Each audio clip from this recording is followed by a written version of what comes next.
This video did not go as expected, but I can promise you that it's going to be even better. Hello, and welcome back to another Gazette Live Report.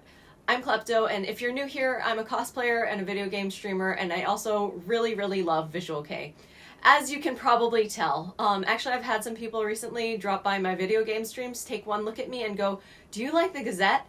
And I was like, did you know that I make YouTube videos about the Gazette? And they were like, no, that was just a wild guess, and they were right. I also have the cutest cat in the entire world, and she happens to be here, so say hi, Hime-chan. She says hi. She says hi. She says, "Why are you home so late? I was just waiting by myself." But she's a really good little cat. Anyway, that's Hime. I'll let her go now.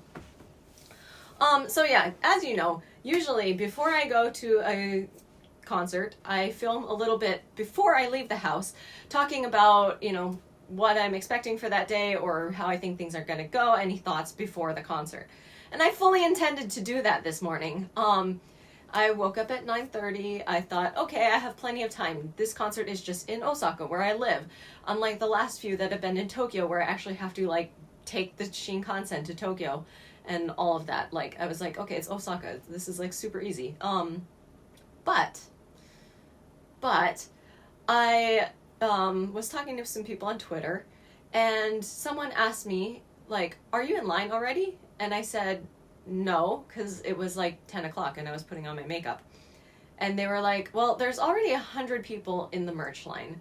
So I just, threw on my makeup as fast as possible, put on clothes, and dashed out the door to go get in the merch line. Because, as you know, I wear Gazette t-shirts so often, and they are a big part of my wardrobe, and it's really important for me to try to get merch.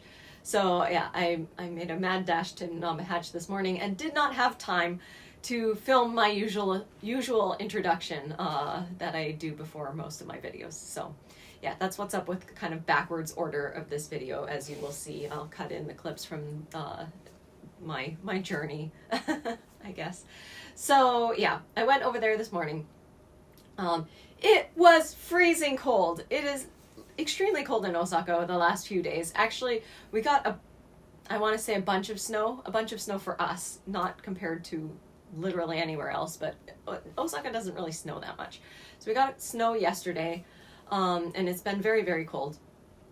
And Namba is a pretty big venue, so I thought, okay, there's room for a lot of people to wait inside in the merch line. But when I arrived there are about maybe 10 people in front of me outside of the door. So I guess it had lined up inside a whole bunch, and then so much that they wouldn't all fit, and there were about 10 people outside the door. So I was stuck in the outside of the door part of the line. Not only was I worried about whether or not I would be able to get merch, but it was freezing cold and extremely windy. I think if it hadn't been windy, and if we'd been in the sun rather than in the shade of the roof of Namba, it might have been okay, but I think the wind was just, a lot. So I got there about 11:45-ish, and the merch opened from 1 p.m. So that hour and 15 minutes standing in the cold was a very rough time. Yeah, but somehow I survived, barely. In the last 5 minutes before they opened the door, I was like, oh my god, I cannot feel my feet or my fingers anymore. I don't know how I'm going to survive this. But thankfully, yeah, that once we went inside, it was still cold, still took me a while to warm up, but it was better.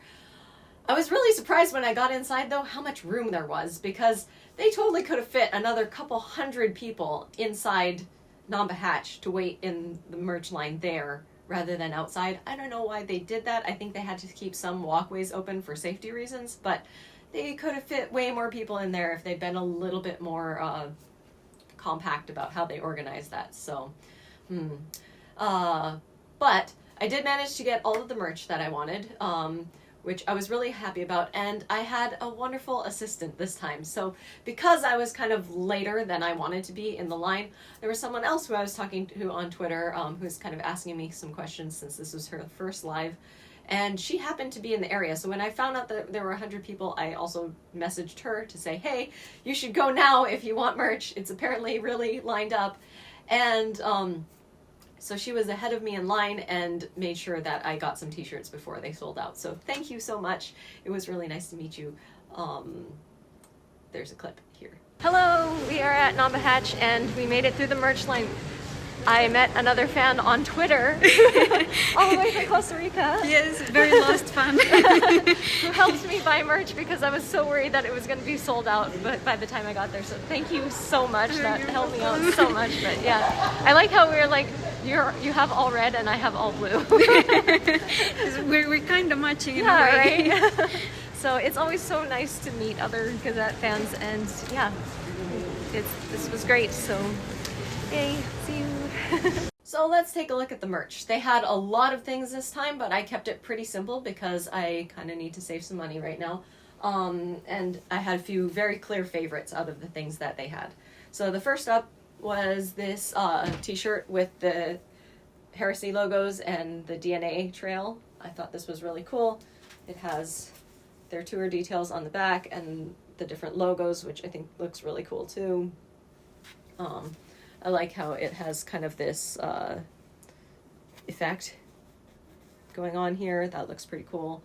And then, of course, the one that I was maybe the most excited about is the trail t-shirt, because we all know this image now. Like, what an iconic image. I'm so glad that they have this.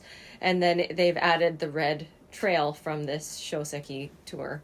I think it's really nice design, and just there's so much meaning and love for the Gazette put into here. I think it's great. And then the back has this, just so you can see it. And yeah, I really like this. I'm really happy to have another white Gazette t-shirt. You always see me wearing black t-shirts because I have a lot of black t-shirts and they just go with everything. But I also actually do really like white t-shirts. In fact, one of my favorite t-shirts I've ever had is the An Evil Spell My Life t-shirt from the Dogma tour. Like, that's one of my favorites. I've worn it so many times over the years that I don't wear it a lot recently because I don't want to wear it out. Like, it's getting to the verge of being worn out. But yeah, so I'm very excited to have another white Gazette t-shirt, and I think this is just a really solid design.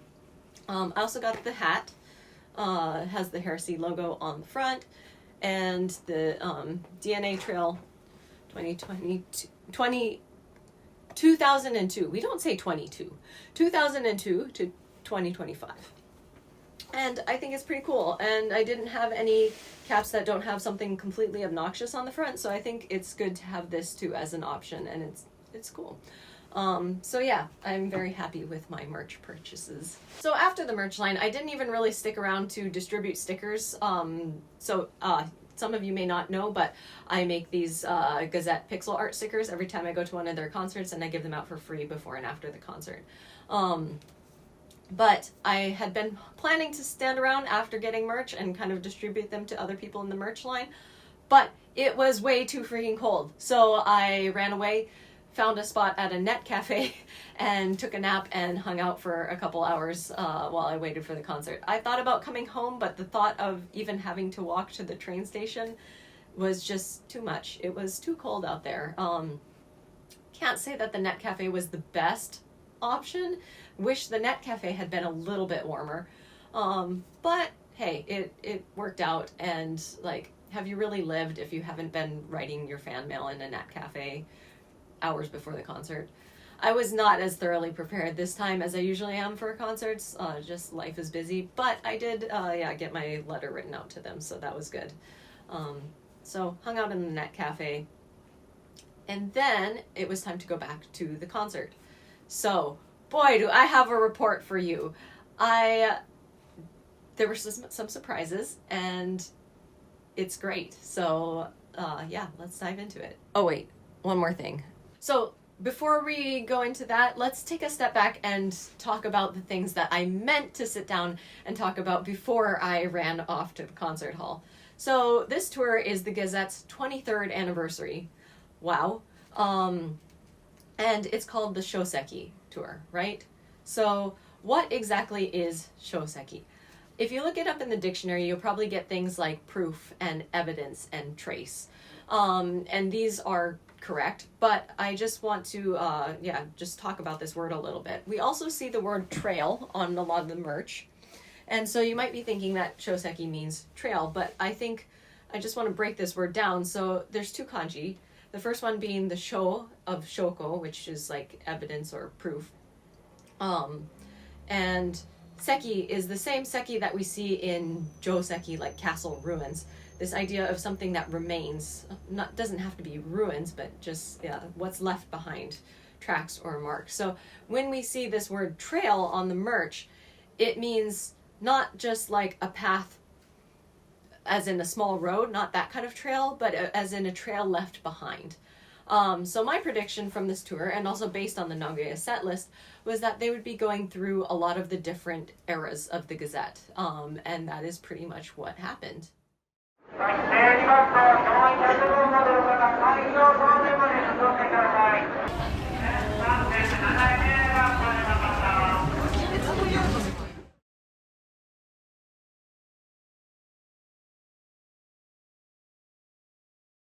So now let's jump into the actual live report. The concert started at 7 p.m., which it was pretty much on time with starting, a few minutes late. I heard some people behind me when it didn't start exactly at 7 talking about how, the Gazette is usually late, usually at least like 15 minutes. And if I was that late, my boss would tell me, you should kind of prepare so that you're not late all the time. But when you're the Gazette, it doesn't matter.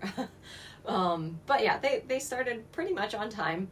And it started with the Gazette logo banner with their name rising up from the back of the stage. And last time at the Heterodoxy Volume 3 live in Tokyo, they had the banner with the 5 heresy logos, but this time it was that Gazette banner with their logo.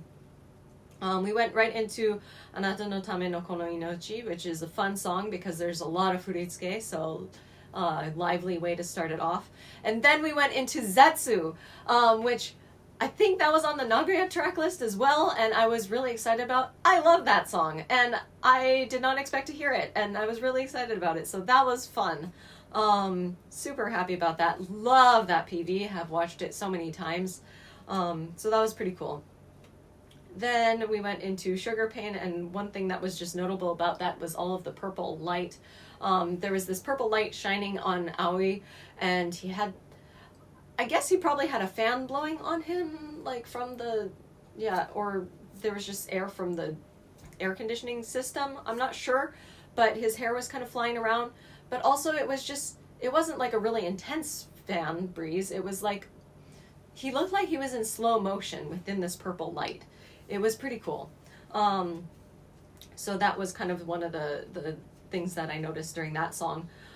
There were also just like throughout that song, the first few songs, I noticed there were a lot of times of highlighting individual members with the spotlight. Uraha was first, of course, right at the beginning when Anata no Tame no Kono Inochi started off. There was a spotlight on him. We got a little spotlight on Kai at one point, and then Aoi with this purple, almost slow motion looking effect. It was a very colorful live overall. Lots of different colored lights, and it felt normal. Compared to the last two where there was still that big sense of emptiness and loss. There was something about this that was more flashy and bright and lively. I think the Heterodoxy Volume 3 one was as well, but there was something about this one. My notes just say that it felt very, colorful and lively. Of course, there's always that gap in the stage where Reita would be, but I think it's continues to feel like they are moving on and finding ways to adjust without forgetting him, as we'll see many times throughout this.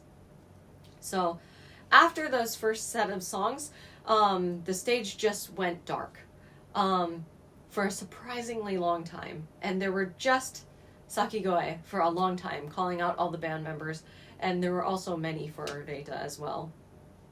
Then we went into the first MC section, which started off with Ruki being like, "Hey Osaka, we really wanted to meet you again. Are you all like fully Genki? Do you have all your energy?" And he was like, "It seems like you're not putting out all of your energy yet. Like, we came here all the way from Tokyo just to destroy all of you, in the way that, like, this, destroy or break, like, to go crazy, that sort of, way that they always say that in, Visual K stuff. And he said that, yeah, lives are about, like, hold on, I overall did so much better this time, like, writing in legible handwriting, but there's still a few things here that are tricky to read. Yeah, so he said lives are all about breaking down, and I think, yeah, that is, you know, getting all that energy out, and so he said, well, let's go. They jumped into Rollin' and Ninth Odd Smell, which I was very excited about. Love that one because the Gyakudai are really fun, and Kai had a great drum solo, or, I mean, I guess it wasn't entirely drum solo, but part where he was very spotlighted as he was playing, and that was really cool. So there was another little pause after Uragiru Shita, and there were many cries for Reita at this time. Then, in that quiet moment, Ruki announced that they were going to play Rayla next, and as soon as he said that, all around the crowd just went, oh. Nobody was expecting that, and that one had a lot of alternating between pink and purple lights, and then these really golden lights, like beams of golden light that shone out. There was a moment of Ruki sinking to his knees as he was singing, and with those golden lights, my only thought was that it looked so angelic. Namba Hatch does lighting really, really well. I was just, yeah, so impressed with the lighting. Also, I just wanted to say that the reason for this setup is that because the lighting at Namba Hatch was so beautiful, I couldn't just bring you a normal video. I had to, like, try to make it a little bit nice, just to bring that feeling. Although that light was supposed to be on. Oh, I think it just went off. Oh, maybe it was on for part of the video? I hope so. I guess it's out of battery. Whoops. I realized I haven't mentioned yet what the members were wearing. So they were in their Black Heresy suits. And overall, they looked pretty similar to the Heterodoxy Volume 3 live. I would say Aoi looked like he had a little bit more layers in his hair. I don't know, it just had a little bit more volume. Maybe it was just the way it was styled. Looked great. Ruki was a little bit more blonde than we saw him before. It was very bright blonde. Kai might have had a slightly redder brownish tone, and Uruha looked basically the same. Going back to the lighting again, I have a note here that for the song after Data, which I can't remember off the top of my head what it was, there was this blue spotlight on Aoi, really bright blue, and then Ruki had a white spotlight and a lot of smoke behind him. So just the two of them were really lit up as the song was nearing its end. And the light that was on Ruki changed from being, like, directly on him. I guess the backlight became stronger and the light in front of him became softer, so that he faded from being very visible in this white cloud of smoke to being just a silhouette against the swirling white cloud of smoke, and it was very beautiful and well done. Then we had Pledge, which had very purple lighting and these little dots of yellow light that looked kind of like fireflies as they moved through the purple lights. It was very beautiful, and I teared up during this song because it was just so gorgeously presented. I have a note here that one of my thoughts was that I don't know what happens in the afterlife, if there is one, but if heaven exists and it doesn't look at least a little bit like a GazettE concert, then whoever is up there is, like, doing it wrong. Like, this was so incredibly beautiful. So that was my thought as I was watching it. It's just, my other note says that this is pure human emotion distilled into sound and light, and I was having a lot of feelings because it was just so amazingly done. Yeah, like I said, Namba Hatch does lighting really well. I'm not sure, I mean, it seemed like Toyosu Pit did a pretty nice job, but I think Namba Hatch is maybe just on another level with the lighting, so whoever did that did a really good job. It was amazing. The girl in front of me was crying too. I was definitely not alone. At the end of that set, Ruki picked up a guitar, and it was black and white, kind of half and half, and he played some chords on it, and then jumped into cassis. Is it cassis? Is it cassis? I've heard it pronounced different ways, and I don't actually know what it is, despite liking whatever type of berry that is. I don't know. Let me know. It's cassis in Nihongo, so that's, I don't know. Anyway, they played that. Uruha, like, absolutely killed that guitar solo. Sounded great. Ruki was concentrating. Like, you could see that he was kind of thinking as he was trying to sing and play guitar. Not that he did a bad job, but he did look like he was visibly trying to be like, okay, I got to do this, and I got to sing this, and just, yeah, like, he was a little bit, like, focused, trying to get it all right. Also, his black makeup stripes on his neck didn't go, like, all the way down this time. They were kind of shorter and just stopped, like, right here.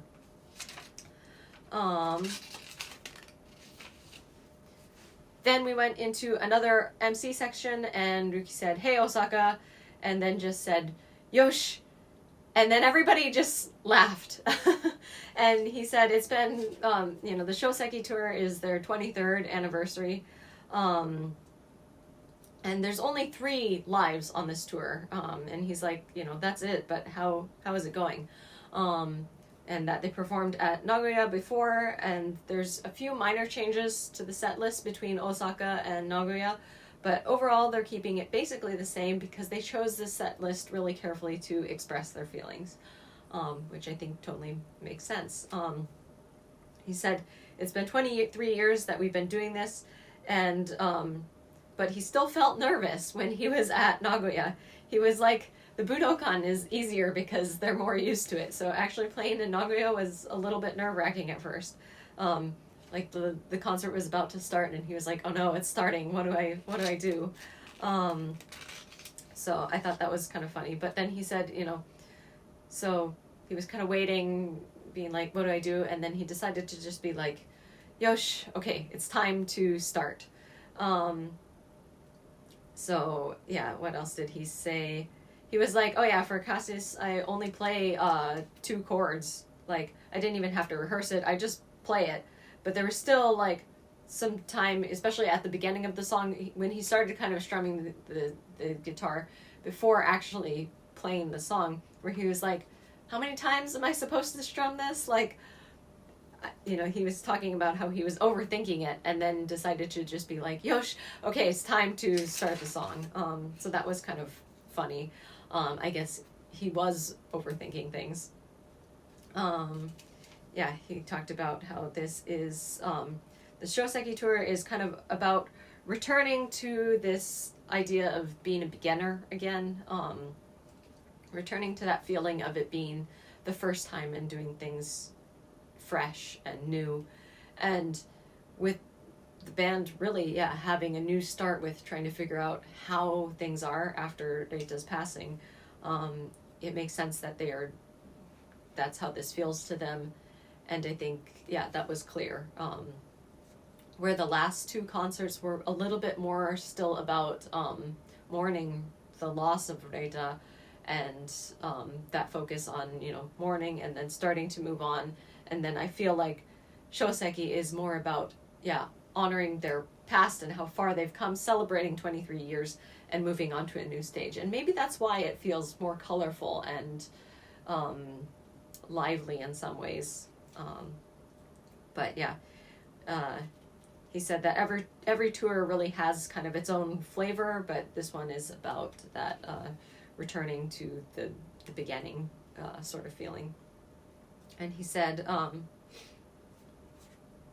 what he's trying to say is that now that he's not nervous anymore, there's only one thing that's left to do, which is to go crazy. And then jumped into Filth and the Beauty, which was great to hear. And Cockroach, which I didn't expect. So those were good. We then got A Poor God and Tomorrow Never Dies, and I was just like, oh my god, did you pick this track list for me? Because my faves! I was so excited about that. But yeah, excellent song choices, so many favorites. We got Attitude later too, which I was also thrilled about. Always happy to hear those. Anyway, after those songs, he said, "Thank you, Osaka. Your voices are so great, and the second floor too. Namba Hatch has 2 floors. The second one is significantly smaller, but there were still a lot of people up there too. They walked off stage, and Kai patted Reita's amp again as he walked away. So that was the main part of the concert, and it lasted until 8:46. So yeah, like an hour and 40 minutes-ish. Pretty long set. One thing I want to point out about Ruki saying, you know, it's so good to hear everyone's voices, is that the last time they performed in Osaka, which was also at Namba Hatch, was 2 years ago? In March. Yeah, March 2 years ago. And at that time, there were still the COVID restrictions in place. So people could clap, but they couldn't talk. That was a funny live because Ruki would ask questions like, hey, how are y'all doing? Or like, is everyone ready? And all we could do was like clap furiously, but no one could talk. And so I remember there were a couple times he was kind of laughing about that, where he's like, why am I still asking you guys questions when all you can do is this? But yeah, that live, everyone, masks were required, absolutely no talking, clapping only. So it is cool that now he could come back to Osaka and yeah, the band could play and we can actually all shout, and yeah, he can hear the voices of all the people in Osaka. So I think that's why he, another reason to make that comment. Then the encore took forever. It was like, let's see, 20 minutes? It was a really long time.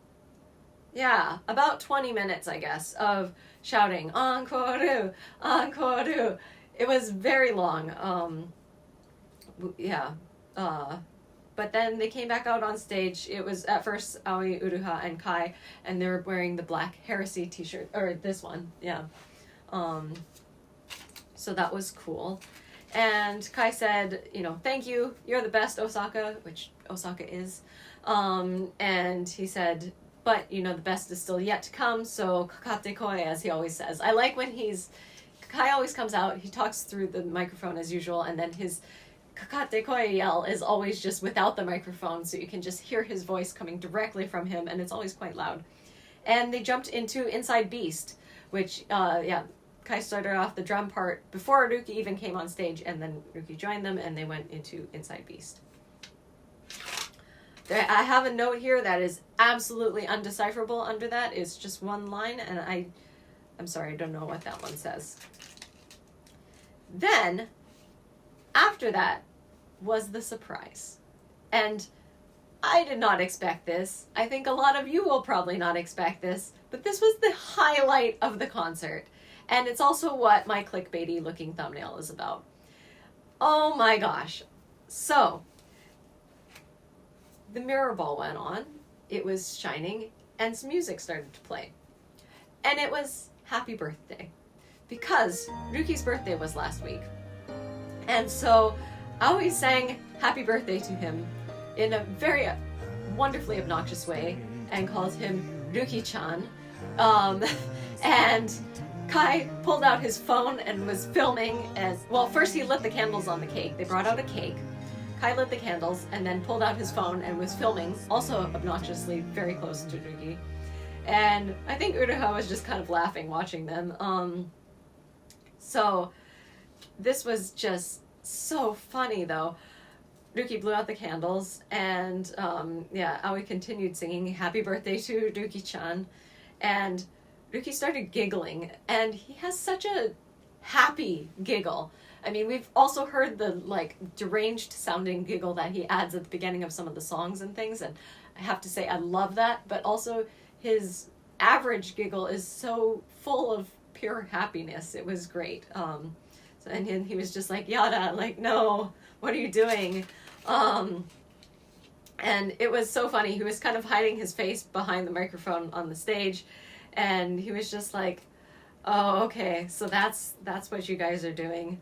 And he was like, thank you, thank you, thank you, thank you. But he was so visibly flustered and embarrassed about this. It was so funny. And the whole time, Kai was just filming. Ruki was being embarrassed. And he said, please wait. And he walked to the side of the stage, almost out of view. And, oh my gosh, that was just so funny. The crowd is laughing, going, oh my God. And then, so, Ruki comes back and he's like, okay, wait.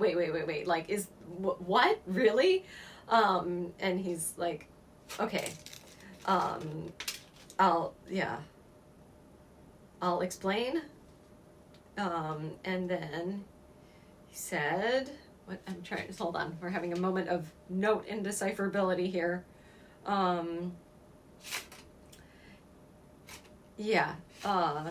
Kai was continuing to film, and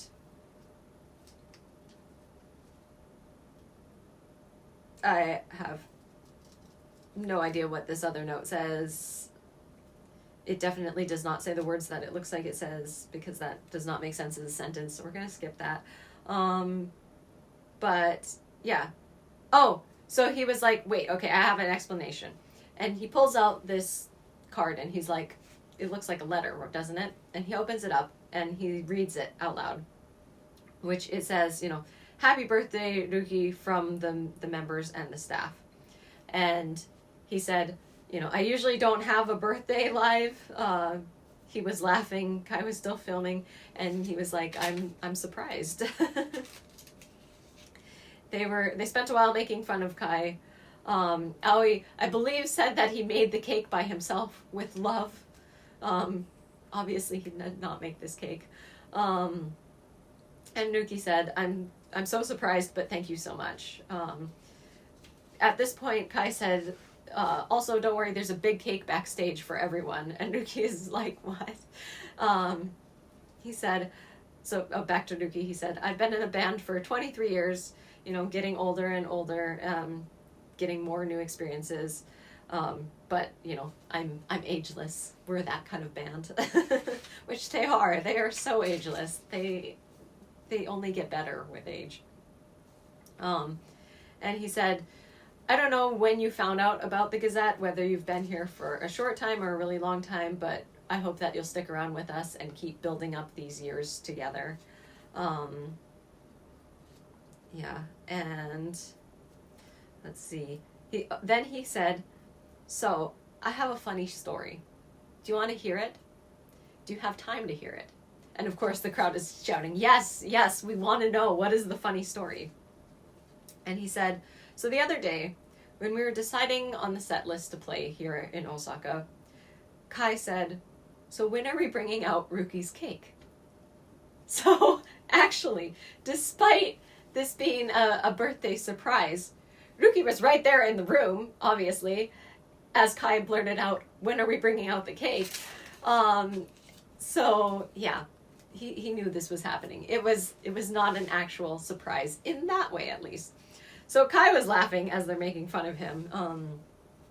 But, yeah. Anyway, Ruki was like, this doesn't happen very often, so I wanted to, tell you about this. It was pretty silly. And again, Ruki's giggle was just so cute. He was having a fun time. Kai was like, I'm just so happy that we can do this together after 23 years. This is just the best. And I think Aoi and Ruki talked a little bit, and then Ruki left the stage for a second. He walked completely off the stage for a while. And then he came back and was just like, I was so surprised. It was really funny seeing how flustered he was about all of this.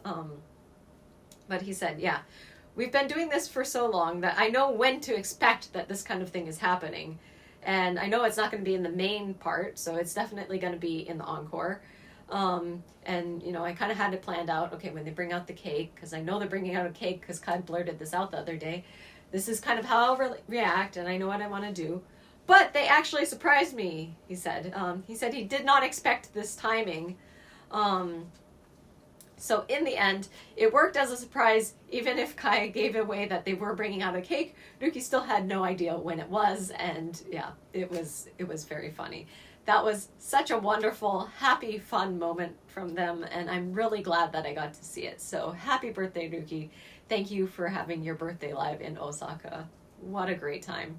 I wish that I could show you what that all looked like, because it was just such a nice moment. I mean, GazettE is a really polished band all the time.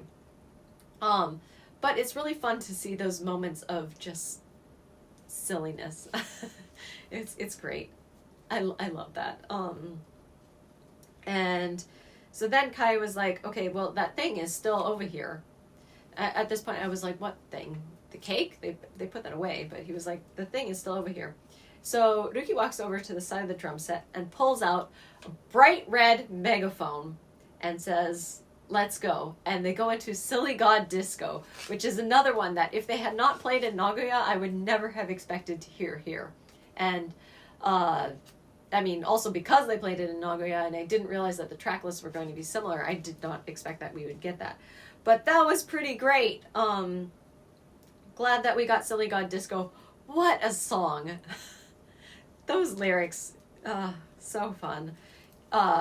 Tip, if you ever come to karaoke in Japan, try sing that one. That's fun time.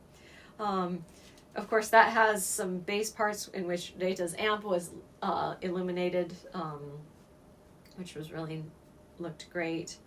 And then we went into another MC part where Ruki was like, hey, Osaka, you're using your head a lot today, because we were doing a lot of, headbanging songs.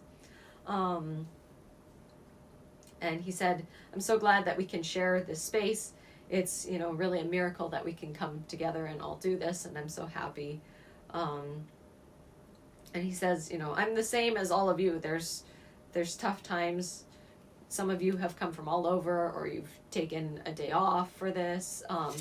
And we do these lives for you, but also for us. And so I'm just so grateful to everyone, is what he said. He then said that each live becomes power to live through the next day, and that I hope it's the same for all of you. And I mean, come on, we know for a fact that it is, because that lives are just like that. And he said, I hadn't imagined that we could continue this for 23 years. Like, when I started, I had no idea about this. But now I really think that we can go on forever. And of course, when they use this word forever, it's AN, the same AN from Reita's final tweet.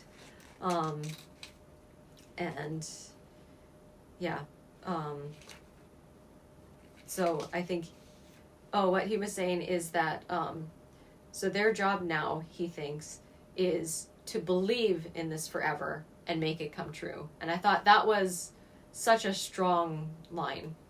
Eia no shinjite kanaeru. So believe in the forever and make it happen.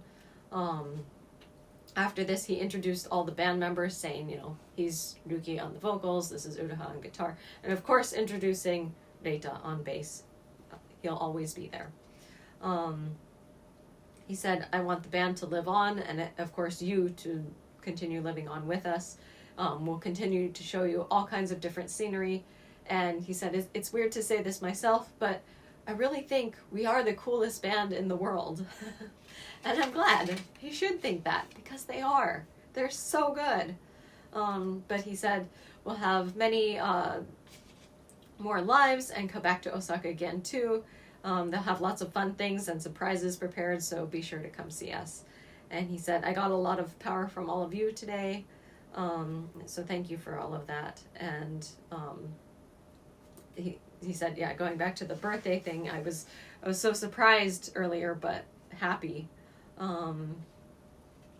So he said, since we have this time and space, let's go crazy, let's smile a lot, and let's, go home.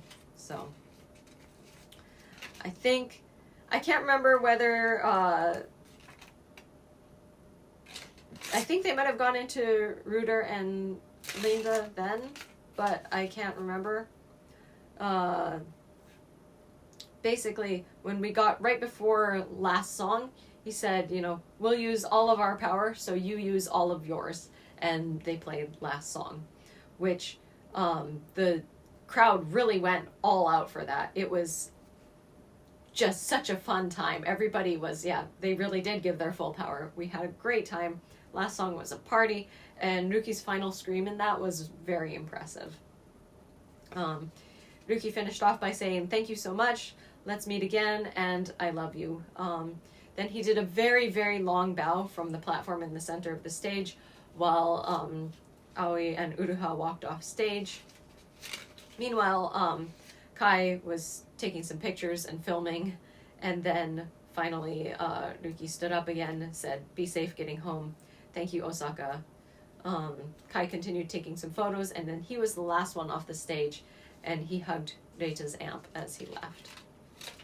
So that was the Shouseki Osaka Live. It was amazing and just such a good time, as Gazette Lives always are. Wow. Yeah, I really enjoyed that. It's Visual K, as I said in my previous live report about Sadie, it's beautiful. It's such an amazing space, the way that light and sound and performance all comes together, the way that the fans and the the frigid, the headbanging, all of the interactions, it all does create this space, and it's a very special moment in time. I love lives. They're so great. I think that's why I always just have a lot of feelings about them. And Gazette is just so professional about everything.